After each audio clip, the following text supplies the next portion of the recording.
Биринчи радио түз эфирде уктурууларын улантат. Актуалдуу маектен баштайбыз. Студияда Таалайгүл Сыдыкбекова, саламатсыздарбы?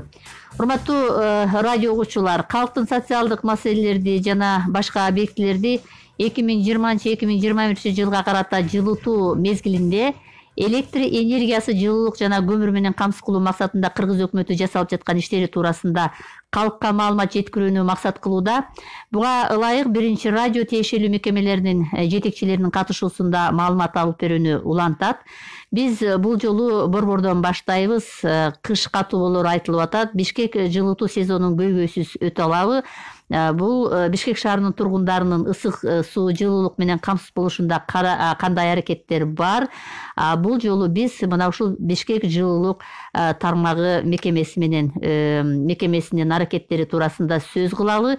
Эмне көйгөйлөр бар? Мына ушул аталган мекеменин жылуулук берүү мезгилиндеги даярдыктары, алдыга пландаштырылган иштери туурасында азыркы актуалдуу маекте сөз кылабыз.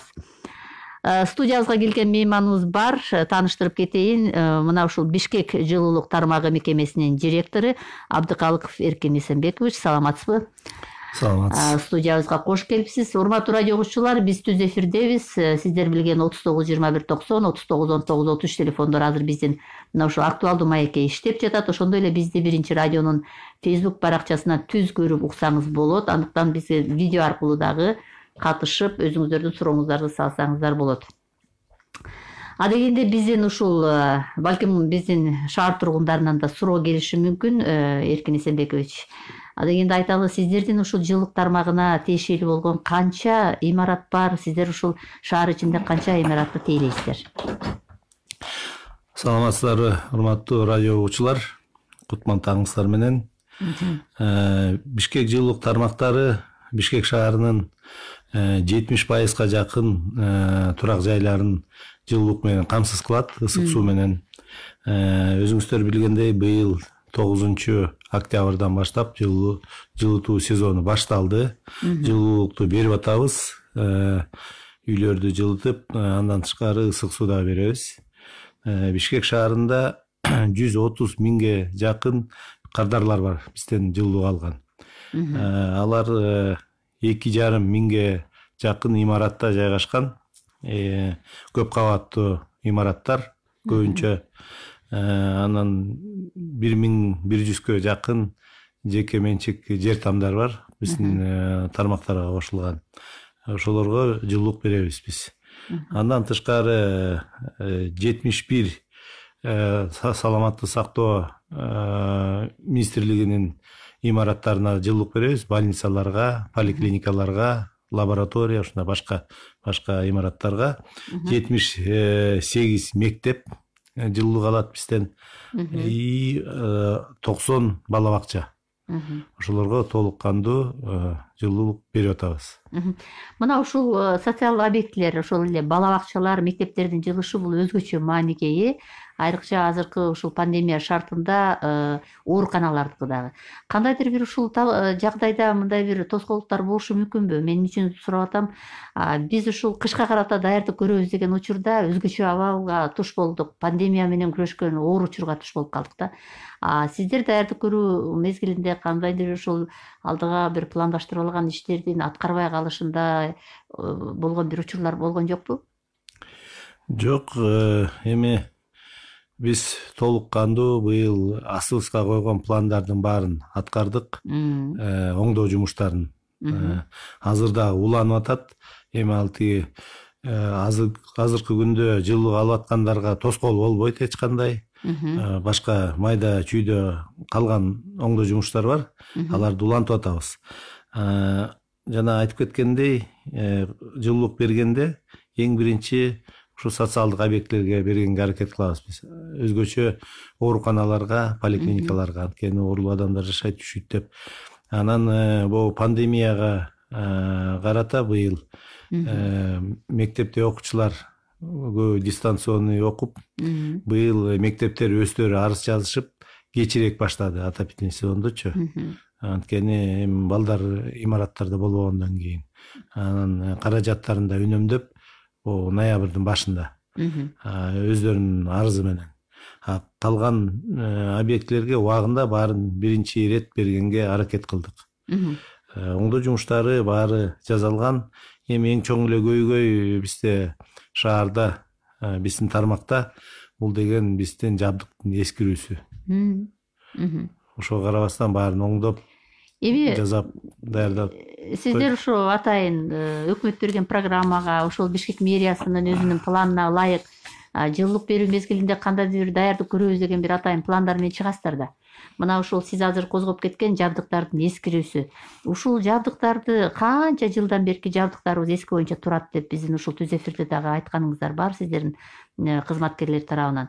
Ошон үчүн ошолордун кайсы бир пайызын бир оңдогонго жетиштиңиздер? Мисалы үчүн быйылкы жылга эмне даярдалды? Ушуну аябай чоң көйгөй. Айтып кетсек, Бишкек жылуулук тармагынын тейлөөсүндө 466 километр түтүк бар.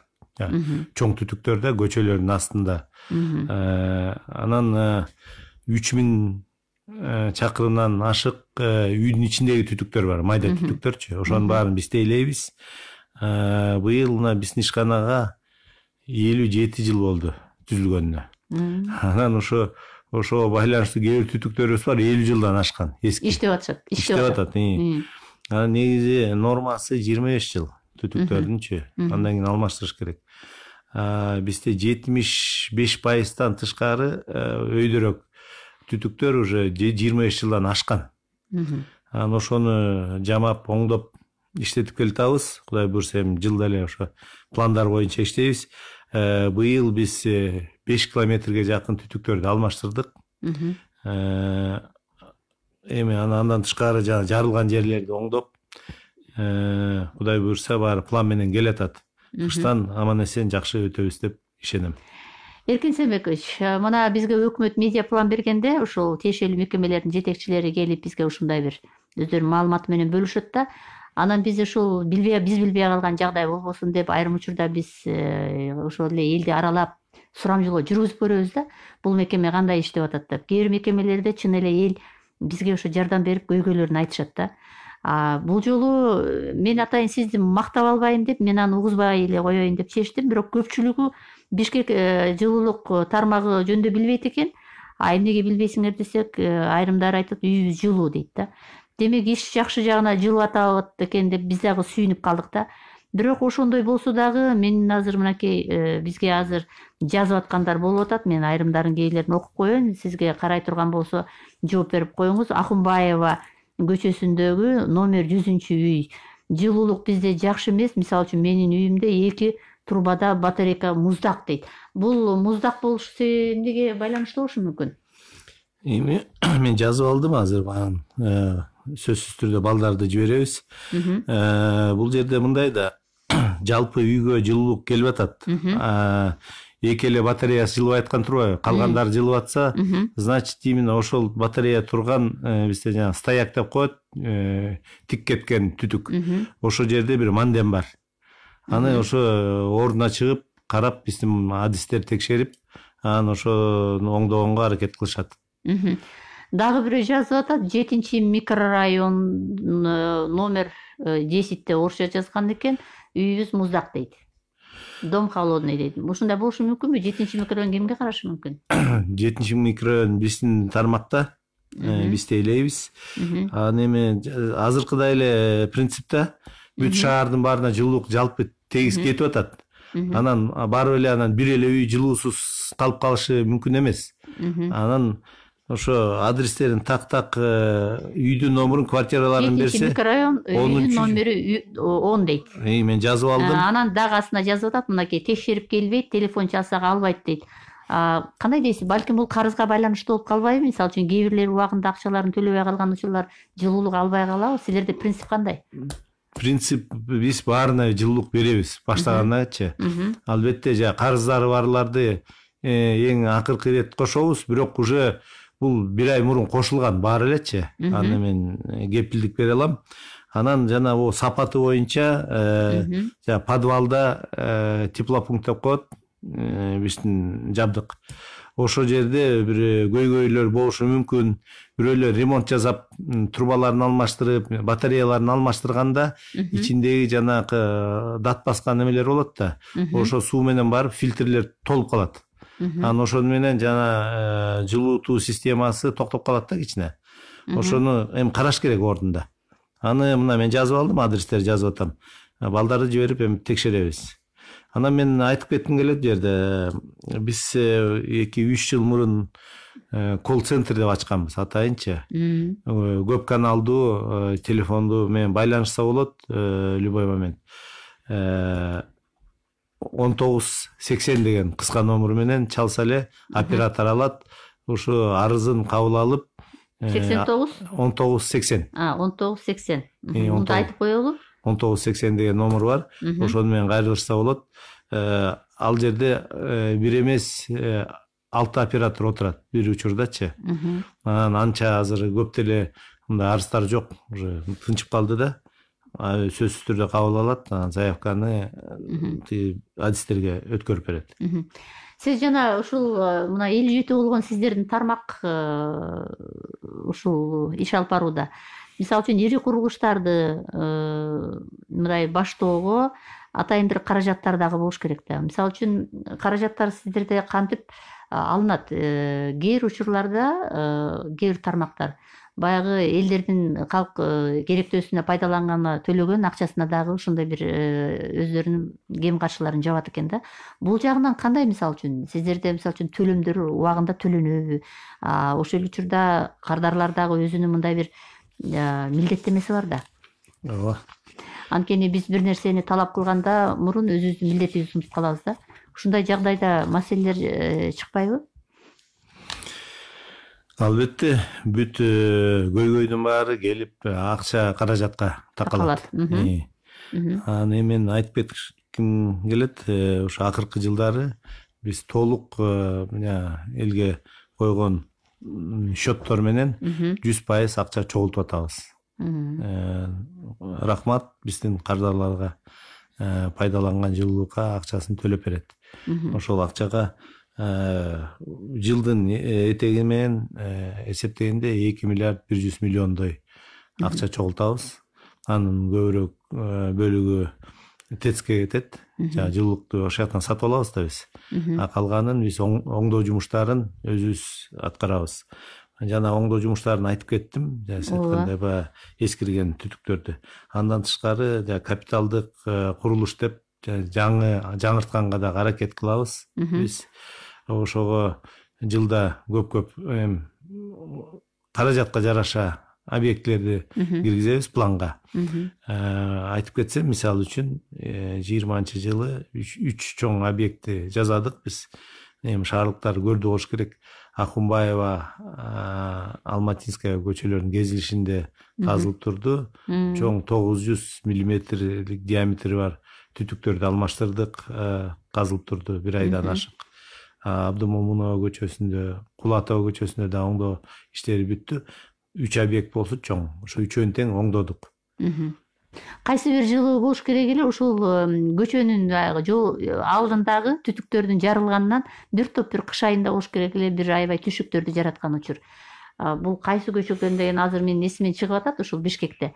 Мына ушундай болгус үчүн албетте жанагындай чоң ири суммадагы каражатты кетирип бул жабдыктарды алмаштыруу болот да. Анан эми инвестиция тартуу мүмкүнчүлүгү кандай болуп атат сиздерде? Бир угарманды кабыл алып коюп анан кийин ушуга жооп берсеңиз. Угуп атабыз сизди. Сурооңузду бериңиз. Бишкектеги Төрөкан. Мына Бишкектеги көмүр ташылган учурда арасында күрөң көмүр бар деген сигнал бар. Бул чымкан мохунан алынган көмүр, бул арзан көмүр.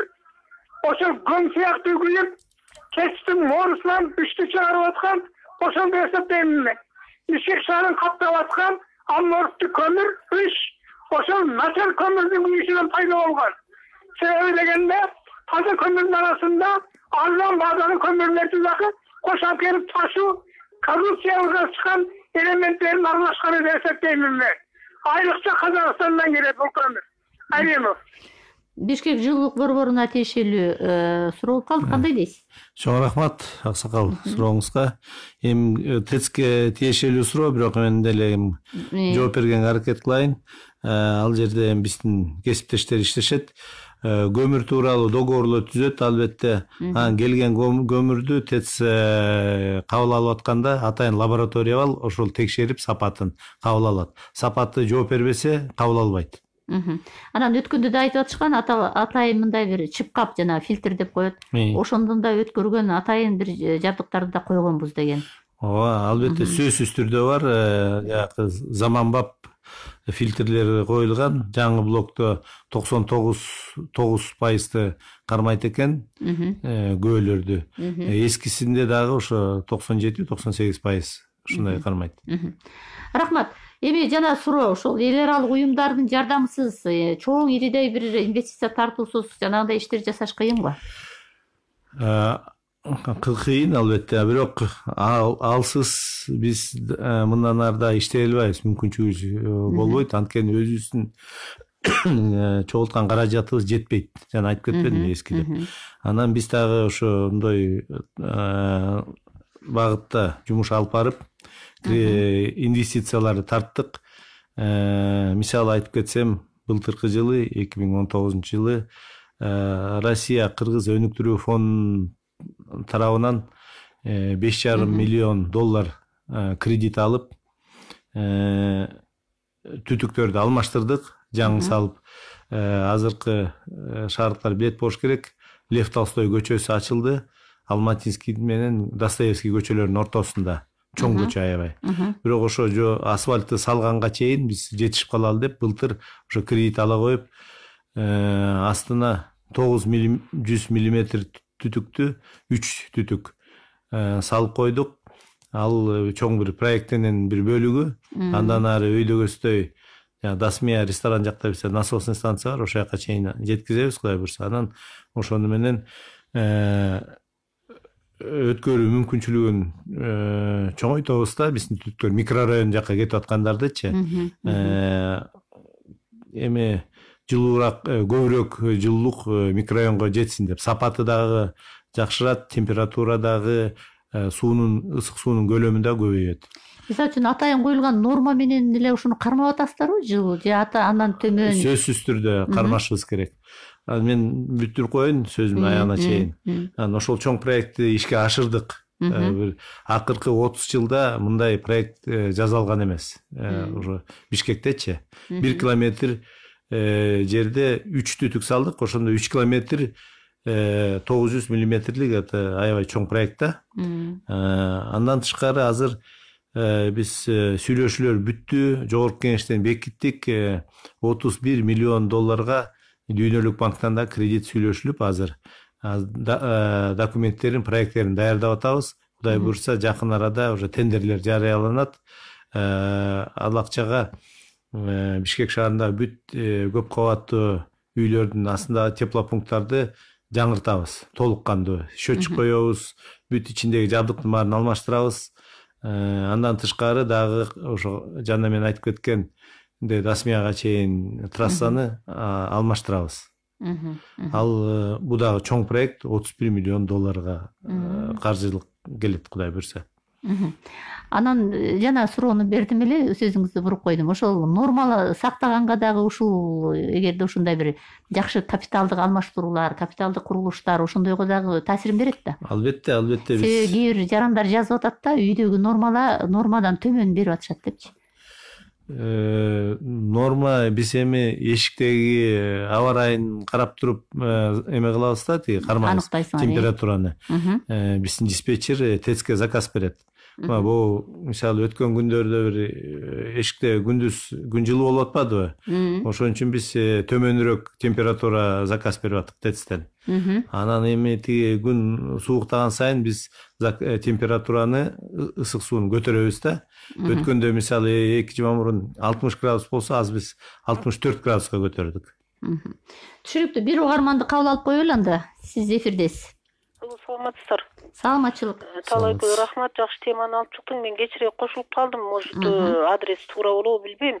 микрорайон Туңгуштан звонить этип атам, Фатима эжең Бишкектен. Мен суроом мындай да, жанагы жылыга буга чейин эми азыр абал кыйын деп атпайбыз, бирок отопительный системаны жуушчу эле да, теплосетчи. Анан ошол что-то унутулуп калдыбы же аткарылбай калдыбы, эмне себептен, эмнеден биз төгкөнүн акчасын төгөй эле атпайбызбы убагындачы. Эмне үчүн системалар жуулбай калды? Ошондон да ысык суу ала албайбыз. Мына жайында силер аркылуу жардамга келип ысык сууну араң алдык. Рахмат, өмүрлүү болгула. Чоң рахмат сурооңузга. Бул үйдүн номерин айтып койсоңуз жакшы болмок. Анан кайра дагы чалып анан айтып коюңуз, Туңгуштан чалды да. Биз адистерди жиберебиз. Анан эми биз ар бир үйдүкүн атайын жуубайбыз. Биздики система жабык да. Ичинде суу айлана берет. Анан жана башында айтып кеткенмин, ар бир үйдө подвалда фильтрлер бар. Ошо айланып турган сууну тазалап турат да. Ичинде мындай башка кир эме биз жактан түшүшү мүмкүн эмес. ТЭЦтен дагы тазаланып суу чыгат. Атайынчы биздики ысык суу. Ошон үчүн андай башка жактан барышы мүмкүн эмес. Жана батареяларды оңдоп, түтүктөрдү оңдогондо гана жана эски үскү дат баскандар агышы мүмкүн, бирок алар фильтрлер менен кармалат. Бизде 2 суроо бар экен. Эркин Эсенбекович, ишиңизге ийгилик дейт.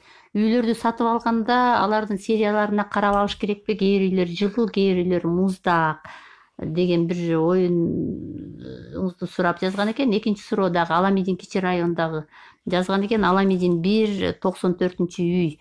Үйдөгү жылуулук анча эмес, жылыткыч сайып кыштан дайым ушинтип чыгабыз дейт. Негизи Аламидин кичи районунда кээ бир үйлөрдө биз барып калганда жылуу болуп кайнап турганын көрөбүз да. Кээ бир үйлөрдө мындай муздак деп жазып атышат. Кандай дейсиз? 2 суроо берип атат. Биринчи суроо боюнча албетте үйлөр ар кандай болот. Эски үйлөр бар, жаңы үйлөр бар. Эң баягы жылуу деп баягы мурунку совет доорундагы кирпичтен бышкан, кирпичтен курулган үйлөр жылуу болуп эсептелет. Чынында эле жылуу. Анан жанакы бетонный панельный үйлөр муздагыраак болот. Жукада эми дубалдары. Ошон үчүн аларга көбүрөөк жылуулук керек болот. Азыркы заманда эми көрүп атабыз, кээ бирлер өздөрүнүн үйлөрүн сыртынан дагы дополнительно жылуулап, ошондой бир иштер жасап атышат. Ал эми жаңы курулган үйлөр, көбүнчө жаңы имараттар шаарда курулуп аткан. Сыртынан ошо жылуулатып эле жасап атышат да, башынан эле. Алар жылуу эле болуш керек. Андай көйгөй жок да. Анан эми жана башындагы дагы кайталап кетейин, кээ бир үйлөрдө ушундай температура жакшы жылыбай атса, ал жеке көйгөй болуш керек. Жана телефон менен чалып, мен азыр адрестерди жазып атам. Ошолорго жиберебиз биз. Аламидин 1 кичи району ТЭЦке эң жакын жайгашкан. Ал жерде өзүнчө труба кетет. Ошон үчүн аякта мындай температура боюнча проблема деле жок болчу. 94-үй деп жазып алдым. Жиберебиз балдарды. Дагы бир суроодо ушундан улам. Мына азыр борбордо көптөгөн мындай бир жаңы курулуштар пайда болуп атат, үйлөр салынып атат тез-тезден да. Анан ушул нерселерде жана батирлерде жылуулук, ысык суу боюнча камсыздоодо кандайдыр көйгөйлөр болбойбу? Көйгөй деле болбош керек. Бул жерде бир көйгөй бар. Кээ бир үйлөр документациясы бүтпөй, жана куруучуларчы чала бүтүрүп эле, анан кээ бир кишилер эми шартына жараша эрте кирип алышат, жашай турган жерлери жок. Эрте кирип алышат. Анан ошол учурда жакшы бүт кошулган эмес система, ошондо чала болуп калат да. Бир маселе. Экинчи маселеси, үй эксплуатацияга киргизмейинче документтерин бербейт госрегистрденчи ал үйлөргө. Анан ошондон улам жана куруучу компаниялар юридический лицо болуп эсептелет да. Ошон үчүн юридический ошо лицолордун тарифи менен төлөйт да. Кымбатыраак 1,5 эсе почти ошо жөнөкөй жарандарга караганда. Ошондой көйгөй бар да. Рахмат. 39 21 90 39 19 30 телефондору азыр актуалдуу маекке иштеп жатат. Биз Бишкек жылуулук тармагынын жетекчиси менен мына ушул быйылкы жылуулук сезонунда кандай даярдыктар көрүлдү, ушул багытта сөз кылып жатабыз. Эркин Эсенбекович, бизде суроо бар экен, кабыл алалы, угуп атабыз сизди. Кечирип койгула, мен талуу экил кайра чыгып атам, Фатима эжең.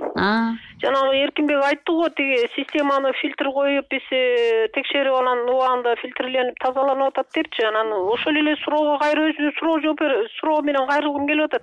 Фильтриңер кайсы жерге коюлду, анда эмне домкомдор бизге отчет бербейт. Мындай теплосеттин кишилери келип тазалап кетти, мынтти, тигинтти, мындай иш аткарылды депчи. Жайында өчүрүлсө дагы, же кышында подключение болсо дагы кыйкырык чуу менен кошулуп атат. Айнанайын. Сен ошону айтып койчу бизге. Үйдүн номерин айтсаңыз өзүңүз жашаган. Эми ошо домкомдор ошо көйгөй менен биз менен иштешет да. Анан биз ошо подвалда болот. Я теплопункт деп атпаймынбы? Бул жабдуулуктар. Я ысык суу менен жылуулукту бөлгөн жабдуу бар астында. Ошол жерде болот да.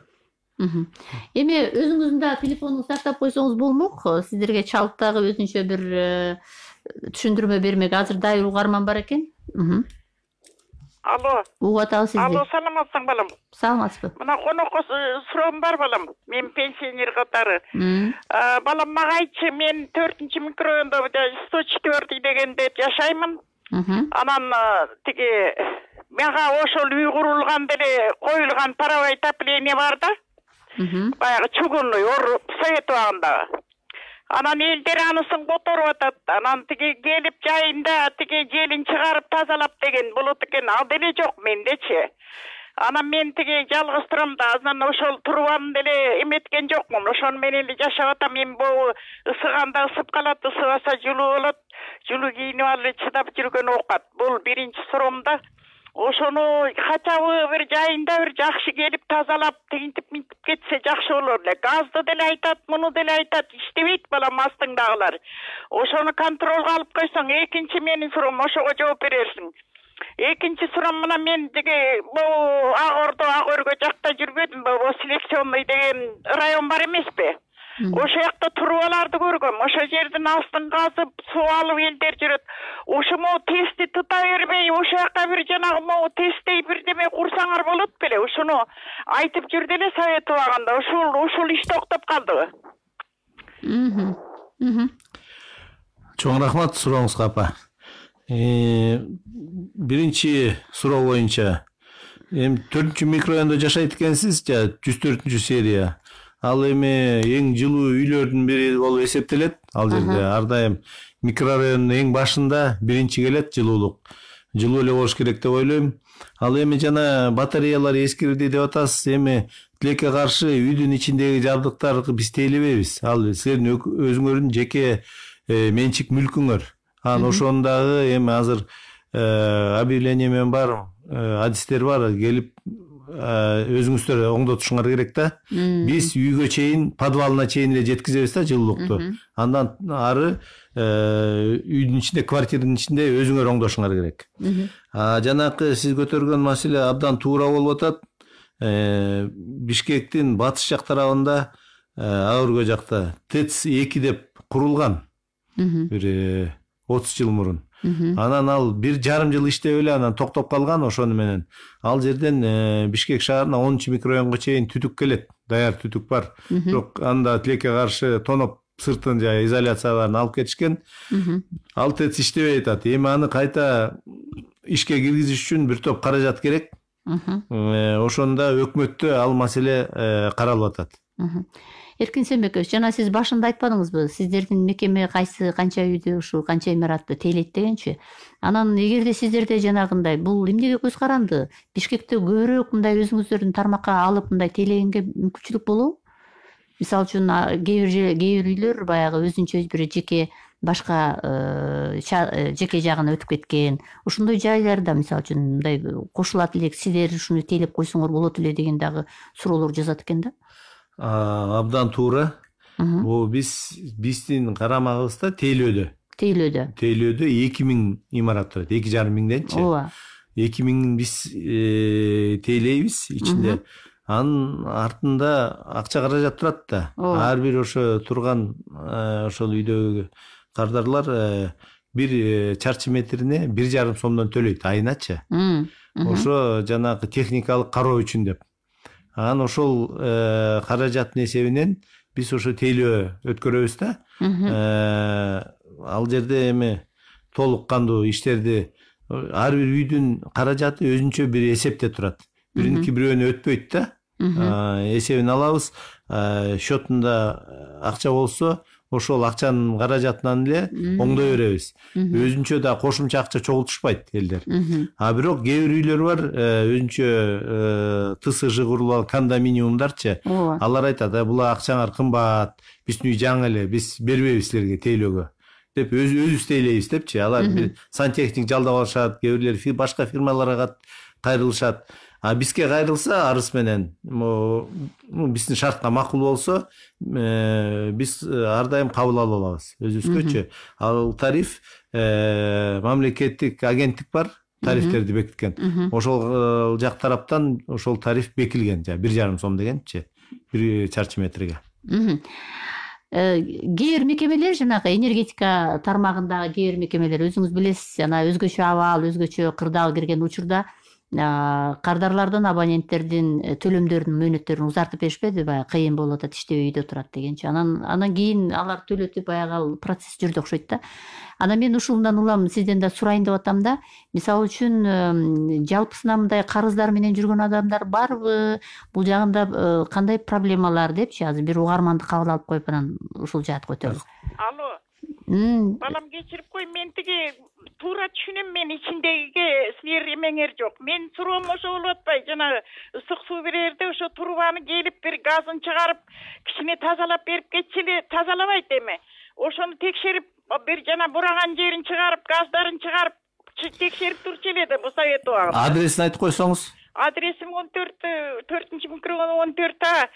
40 квартирада. Эми азыр суу жүрүп атат, азыр жасай албайт аны. Мен просто ушуну сурап атам, ушу ысык суу берерде ошону жасаш керек элеңер да. Сөзсүз түрдө жасашыбыз керек. Анан мен канча жашайм, деле ушул үйүмө бирөө келип бирдеме деген жери жок балам. Макул, эске алабыз. Текшертем силердин үйдө. Мен пенсионер, ал ичин тигини эметкенге акча жок кой, пенсияны менен жашаган элбиз да. Өзүң билесиң. Сөзсүз түрдө.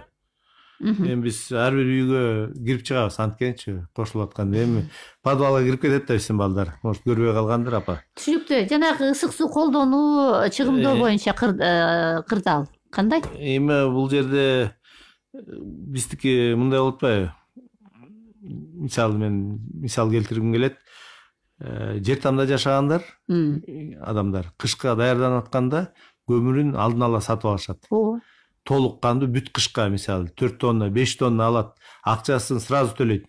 Мындай предоплата болуп атат да, мисалы. А биздики көйгөй башкада болуп атат да, биздин жылуулукту пайдаланат адам. Андан кийин ай бүткөндөн кийин анын счетун алат, андан кийин төлөйт же төлөбөйт кээ бирлер. Ошондой маселе бар. Анан эми бирок Кудайга шүгүр, рахмат биздин шаардыктарга көбү адамдар эстүү, баарын түшүнүшөт, убагында төлөп беришет. Жарымдан көбүчү. Анан төлөбөгөндөр менен өзүнчө иштешебиз биз. Биздин контролёрлор кыдырып, барып, ошо акчаны талап кылып төлөгөнгө. Бирок төлөш керек да бул нерсе. Бул милдетке кириш керек. Колдонгон нерсеге баары төлөйбүз да. Жана телефонго элиси салбаса кантип сүйлөшөбүз? Ал аяктык оңой болуп атпайбы? Телефон өчүп калат.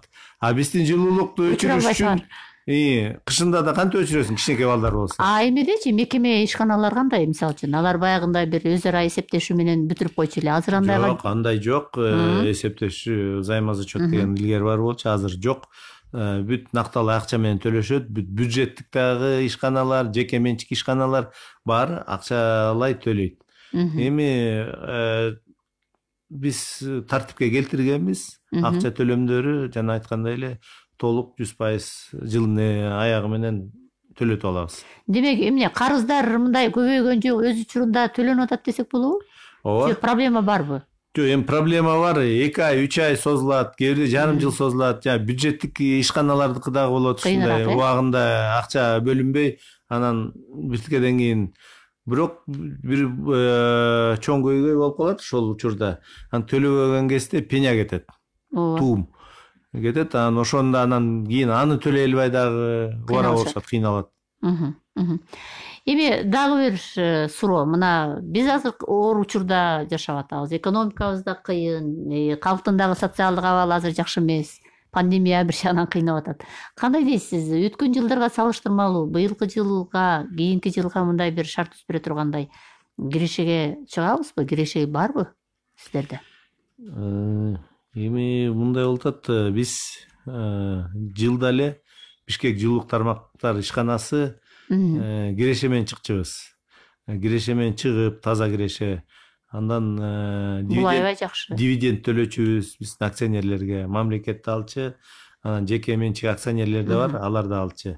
Бирок быйыл коронавируска байланыштуу, анан бул экономикалык кырдаалга байланыштуу бизде аябай оор болуп атат абал. Азыр бул жылдын аягы менен ошо киреше болбой калышы мүмкүн деп эметип атабыз да. Анткени бул доллардын курсу менен эле биз мисалы 80 миллиондой сом жоготтук да. Өскөнү бул жылдын башына менен салыштырмалуу. Анткени жана айткан кредиттерди төлөйбүз ошону менен. Анан бүт материалдарды сырттан келет да. Ошону менен каражат көбүрөөк кетип калды. Эркин мырза, негизи жана башында да айтып атабыз, ар бир адам өзүнүн баягы албетте талап кылабыз, укугубуз бар, бирок ошол учурда милдеттерибиз да болушу керек. Анан көбүнчө мындай бир нааразычылык менен чалып калгандар болот. Бүгүн эми сиздин тармакка анча мындай бир нааразычылыктар жок. Бирок ошондой болсо дагы сиздерге мындай кардарлар келип бир маселе менен кайрылышабы? Анан көбүнчө кандай маселелер бар ушул биздин абоненттерде? Сиздерге кайрылганда кайсы маселелер менен көбүрөөк кайрылышат? Эми мына азыркы мисал менен эле билсек болот ушунда. Азыркыдай эле ошо жакшы жылыбай атат, ысык суунун температурасы же жылуулуктун батареядагы жылуулук болбой атат деп көбүнчө ошол эле маселелер.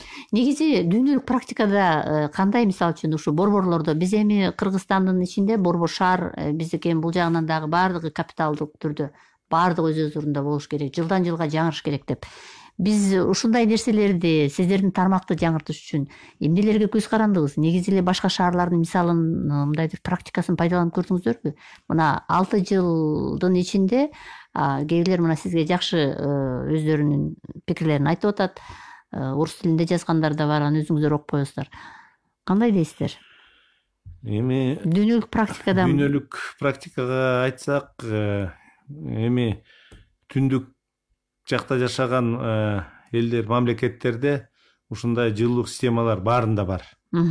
Биз алар менен тажрыйба алмашып, барып көрүп турабыз, окууга балдарыбызды жиберебиз. Жылда бир 20-25 баланы, инженерлерди Россияга, Казакстанга окууга жиберебиз. Бул проекттерди иштетип атканда чет мамлекеттерге да барып келишти. Латвия, Польша, Финляндия, Дания, Германияга чейин. Ошол мамлекеттерде деле ушундай системалар иштейт. Ушундай эле проблемалар барбы? Бирок алардыкы мындай да, эми системасы ушундай эле, бирок жабдыктары жаңы да. Көчөдөгү машинелердей эле. Биз баягы эски машина деп жүрөбүз, алардыкы жаңы машинелер. Ошон үчүн азыраак бузулат. Баары иштейт. Баары мындай заманбап ичинде жабдыктар бар, адамдын жумушун жеңилдеткен, бүт автоматика турат. Биздики кээ бир нерселерди биз кол менен жасайбыз дегендей ошондой мисал келтирсе болот да. А негизи болсо, мисалы Швеция, Дания, Финляндия, Германиянын түндүк жак тарабы бүт ушундай центральный отопление менен пайдаланышат. Анткени чоң тест болуп, чоң эме болгондо арзаныраак түшөт да. Чоң объем болгондочу, оптом мындай баа болот да. Кээ бирлер айтышат, эмесин караш керек да, тиги кичинекей котельнийлерди коюпчу, мындай тегеректеги үйлөрдү жылыткан болгондо ал жагын да караш керек, экономика жагынчы. Кээде айтып калышат го, ушулдай система болгондо бизде сонун болуп кетмек депчи. Ошон үчүн айтып атпайм, бизде союз учурундагы системадан ошондой да баягы. Ошон үчүн мунун дагы бир тескери жагы болгон жокпу дегенчи. Кечиресиз, сиз жакшы союз жөнүндө жакшы сөздү козгодуңуз. Мисалы, биз Бишкек шаарында ушул системаны сактап калдык.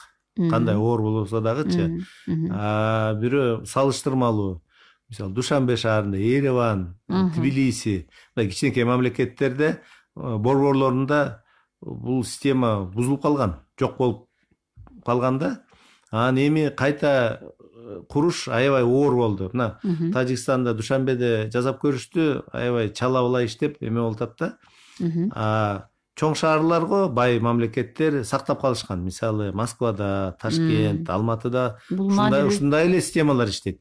Бирок биз алар менен алардан кем калган жокпуз. Эми буну сактап калганга дагы билгич адистер керек, специалисттер жакшы болуш керек. Ооба, биздин ветерандар мына ушуну бизге тапшырып өткөрүп берген, аларга чоң рахмат, ыраазычылык энергетик. Ушундан улам сурагым келип атат да, мына пандемия сиздердин ишиңиздерге мындай бир канчалык таасир берди? Азыр ушул мына кыш мезгили келгенде сиздер дагы мындай активдүү ишиңер башталат оор учурда. Эми биздин жумуш ушу күнү түнү иштешибиз керек, даяр болушубуз керек, коллектив иштеп атат толук кандуу.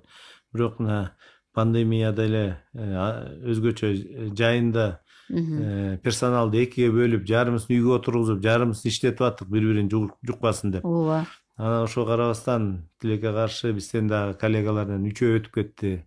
Ошо пневмония болуп.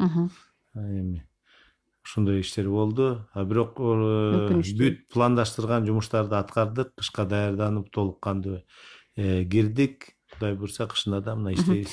Биздин кардарлардан дагы көз каранды мындай жагдайлар барбы? Мына эфир аяктап баратат. Биздин ошол ысык сууну пайдаланып аткандар, үйүндөгү трубаларына кандай кам көрүш керек? Кандайдыр айта турган сөзүңүз барбы? Эркин Сембекович. Баарына кайрылып кетем. Ушу өзүңүздөгү көйгөй эме жабдыктарды карап бир сыйра текшерип коюш керек жайында. Өзгөчө. Кайсы учурда сиздерге кайрылыш керек? Жана 1980де дагы айтып коелу, анткени жазып атышат. Анан жайында батареяларды, крандарды баарын оңдоп алыш керек. Күзүндө жылуулук берип атканда акыркы кабатта жашагандар желин чыгарып коюш керек. Системада ысык суу айланыш үчүн жел толуп калса, ошону чыгарыш керек да. Анан эми эң бири көйгөй болсо, любой көйгөй жанакы айткан 1980 деген телефон менен чала берсе болот. Сөзсүз түрдө биздин бригада келип оңдойт, жазап берет. Анан эле бир сураныч убагында акчалар каражаттарын төлөп бергенге. Сөзсүз бул абдан маанилүү. Анткени кандай гана жабдык, ошол жерде иштеп аткан адамдардын айлыгы дагы буга көз карандыбы? Түзбөтүз. Рахмат, Эркин Эсенбекович. Туйгунбек жок, Мээрим Жусупова жазыптыр. Бишкек жылуулук тармагына ийгилик, кыш мезгилин ийгиликтүү өтүшүн каалайм дейт. Акжан Айдаралиева: выступление Эркина Эсенбековича в эфирах всегда приятно слушать дейт. Грамотно ириш деп сизди абдан мактап кеттир. Чоң рахмат Акжан ага. Бизди уккан, бизге суроо салган угармандар бар болуңуздар. Facebook пайдалануучулар, ошондой эле биздин биринчи радионун угармандары. Сиздер уккан бул актуалдуу маек болду. Биз ушул катуу боло турган болсо, Бишкек жылытуу сезону кандай өтөт, Бишкек жылуулук тармагында кандай көйгөйлөр бар, көйгөйсүз өтө алабызбы? Мына ушул жагдайда сөз кылдык. Биздин студиябызда Бишкек жылуулук тармагы мекемесинин директору Абдыкалыков Эркин Эсенбекович болду. Ишиңизге ийгилик каалайлы, ден соолукта болуңуз, оорубаңыз. Чоң рахмат. Үйүңүздөрдө ар дайым жылуу, анан жарык болсун. Рахмат сизге дагы. Саламатта калыңыздар.